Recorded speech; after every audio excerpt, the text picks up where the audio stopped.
এই হারামজাদা, তুই বাথরুমে চলে এলি কেন রে? আমারে বাথরুমে কি শান্তিতে করতে দিবি না রে?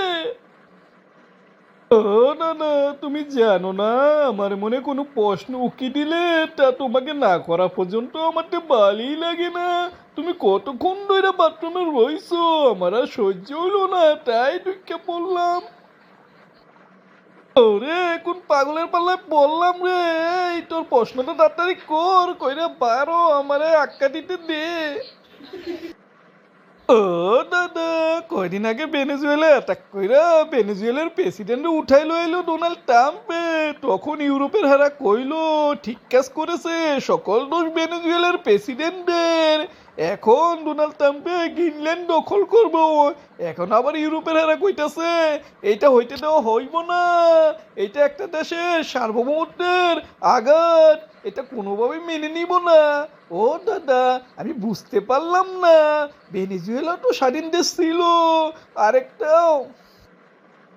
এই বেটা, থাম থাম, আর কিছু কম লাগবো না, আমি বুঝতে পারছি তোর প্রশ্ন। শোন, ভেনেজুয়েলা না পৃথিবীর অর্ধেক দখল করলো, ইউরোপের নেতারা ট্রাম্পের কিছুই কইব না। গ্রিনল্যান্ডের বেলা কইতাছে কেন? কারণ গ্রিনল্যান্ড ডেনমার্কের অংশ, ডেনমার্ক আবার ইউরোপের অংশ।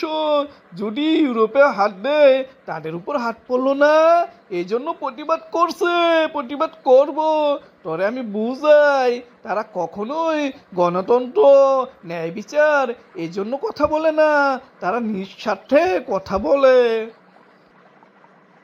ও দাদা, তাই যদি হয় তাহলে আমরা কেন তাদের ফলো করি, তাদের মতো হতে চাই? কিছু হলেই বলি ইউরোপের হারা কত স্ট্যান্ডার্ড, কত ভালো, তাদের অনুসরণ করা উচিত, তাদের পাঠ্যপুস্তক আমরা পড়ি, তাদের মতো চলি। এটা কি উচিত হয়? এই আর আমি উচিত অনুচিত আমি বুঝি না। এখন যা, সামনের তো সর, আক্কাটা দিত দে।